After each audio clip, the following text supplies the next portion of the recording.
வணக்கம், நான் டாக்டர் மைதிலி. இன்னைக்கு நிகழ்ச்சியில சதக்குப்பை இலைகள் இருக்கு இல்லையா, இந்த வகை கீரையை தொடர்ச்சியா நம்ம அன்றாட உணவுல அடிக்கடி சேர்த்துட்டே வரும்போது எந்தெந்த நோய்கள்லாம் ஏற்படாம தடுக்க முடியும்ன்றத பத்தி தெளிவா பார்க்கலாம்.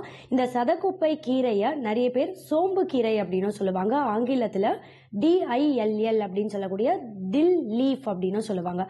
இந்த கீரையை தொடர்ச்சியா நம்ம அன்றாட உணவுல சேர்த்துட்டே வரும்போது இதுல இருக்கக்கூடிய ஏகப்பட்ட ஊட்டச்சத்துக்கள் பாத்தீங்கன்னா மாரடைப்பு ஏற்படாம தடுத்து இதயம் உறுப்பு ஆரோக்கியமா செயல்பட வைக்கிறதுக்கு ரொம்பவே உதவியா இருக்கிறதோட மட்டும் கிடையாது, வைட்டமின் சி ஊட்டச்சத்தும் இதுல அதிகமா இருக்கு. இந்த வைட்டமின் சி அப்படின்றது நம்ம உடம்புல நோய் எதிர்ப்பு தன்மையை நல்ல பல மடங்கு அதிகப்படுத்தும். ரொம்ப குறிப்பா வைட்டமின் சி டெஃபிஷியன்சினால ஏற்படக்கூடிய ஜிஞ்சிவைட்டிஸ் அப்படின்னு சொல்லக்கூடிய ஈர அழற்சி நோய் பாதிப்புலாம் ஏற்படக்கூடிய வாய்ப்பையும் கொஞ்சம் கம்மி பண்றதோட மட்டும் கிடையாது, இரும்பு ஊட்டச்சத்து, ஃபோலேட் ஊட்டச்சத்து இது ரெண்டுமே அதிக அளவில் இருக்கு. இரும்பு ஊட்டச்சத்து அப்படின்றது பொதுவாகவே நம்ம உடம்புல ஹீமோகுளோபின் அளவை பராமரிக்கும்.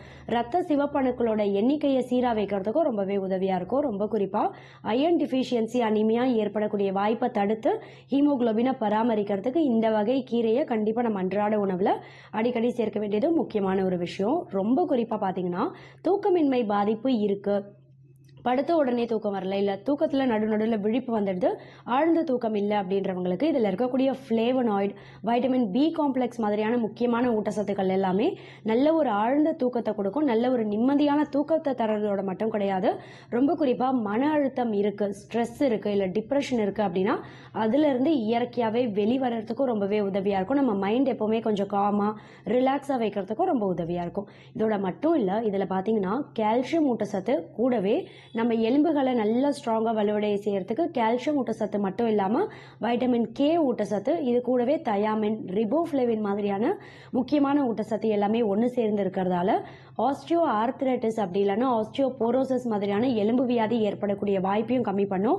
RA ஃபேக்டர் பாசிட்டிவா இருக்கு, ருமட்டாய்டு ஆர்த்ரைட்டிஸ் பாதிப்பு இருக்கு அப்படின்றவங்களுக்கு உங்க வலி மட்டும் இல்ல, உடம்புல மூட்டு பகுதியில் வீக்கம் இருக்கு அப்படின்னா வலி வீக்கம் ரெண்டுத்தையுமே இயற்கையாவே கம்மி பண்ணிடும். ஏன்னா ஆன்டி இன்ஃப்ளமேட்டரி குணமும் இந்த கீரையில அதிக அளவில் இருக்கு. இதோட மட்டும் இல்ல, இந்த கீரையை குழந்தை பெற்றெடுத்து குழந்தைக்கு தாய்ப்பால் தரக்கூடிய பெண்கள் கண்டிப்பா சாப்பிடணும். ஏன்னு கேட்டா தாய்ப்பால் சுரப்ப இயற்கையாவே அதிகப்படுத்துறதோட மட்டும் கிடையாது, கர்ப்பப்பையில தேங்கி இருக்க கழிவுகள், பிரசவத்துக்கு அப்புறம் கர்ப்பப்பையில கழிவுகள் நச்சுக்கள் இருக்கலாம் இல்லையா, அதை இயற்கையாவே வெளியேற்றம் செய்யக்கூடிய தன்மையும் பார்த்தா இந்த வகை கீரையில அதிக அளவில் இருக்கு. இதோட மட்டும் இல்ல, ரொம்ப குறிப்பா இந்த கீரையை தொடர்ச்சியா சாப்பிட்டுட்டே வரவங்களுக்கு இதுல இருக்க நார் சத்து அப்படின்றது செரிமானத்தை சீரா வைக்கும். குடல் பகுதி சம்பந்தப்பட்ட எந்த ஒரு நோய் பாதிப்பு ஏற்படக்கூடிய வாய்ப்பையும் கம்மி பண்ணும்.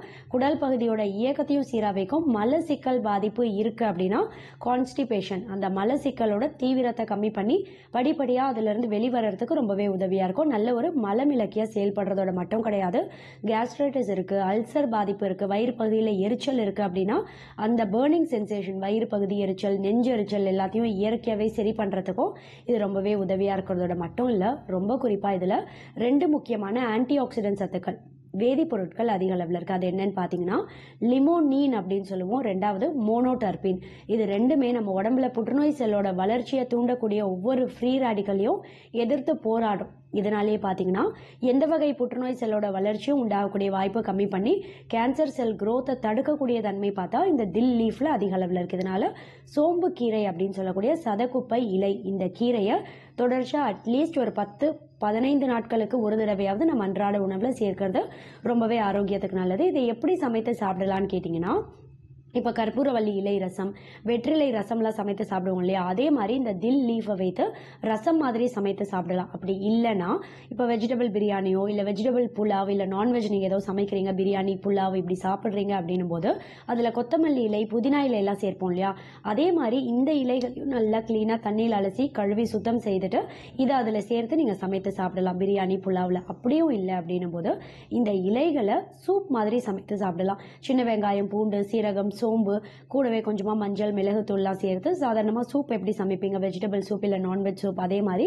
சூப் மாதிரி சமைத்து உங்க அன்றாட உணவுல இதை சேர்க்கலாம். அப்படியும் இல்லை அப்படின்னும் போது இந்த சதக்குப்பை இலைகளை மட்டுமே எடுத்து நல்லா தண்ணியில் அலசி கிளீனா கழுவி சுத்தம் செய்ததுக்கு அப்புறம் பருப்போட சேர்த்து கூட்டு மாதிரி கீரை மசியல், கீரை கூட்டுலாம் சமைத்து சாப்பிடுவோம் இல்லையா? அதே மாதிரி இந்த கீரை இலைகளையும் கூட்டு மாதிரி சமைத்தும் சாப்பிடலாம். அப்படியும் இல்லை அப்படின்னும் போது தோசை மாதிரி சுட்டு சாப்பிடலாம். இலைகளை மட்டுமே தண்ணியில் க்ளீனாக கழுவி சுத்தம் செய்ததுக்கப்புறம் மிக்சியில் நல்லா திக்காக அரைத்து விழுது மாதிரி எடுத்து இந்த விழுதை தோசை மாவோட சேர்த்து கலக்கி நீங்கள் இந்த சதக்குப்பை இலை சோம்பு கீரை தோசை மாதிரி உங்கள் அன்றாட உணவில் காலை உணவில் சேர்க்கலாம். இப்படி ஏதோ ஒரு வகையில் இந்த சோம்பு கீரை சதக்குப்பை இலை கீரையை நம்ம அன்றாட உணவில் அடிக்கடி சேர்த்துட்டே வரும்போது ஏகப்பட்ட நோய் தொற்று பாதிப்பு உண்டாகக்கூடிய வாய்ப்பு கம்மியாகும். ரொம்ப குறிப்பாக குழந்தை பெற்றெடுத்து குழந்தைக்கு தாய்ப்பால் தரக்கூடிய பெண்கள் சாப்பிட வேண்டிய முக்கியமான கீரையில் இந்த சதக்குப்பை கீரை சோம்பு கீரை அப்படின்றதும் ஒன்றா இருக்குது. தேங்க்யூ.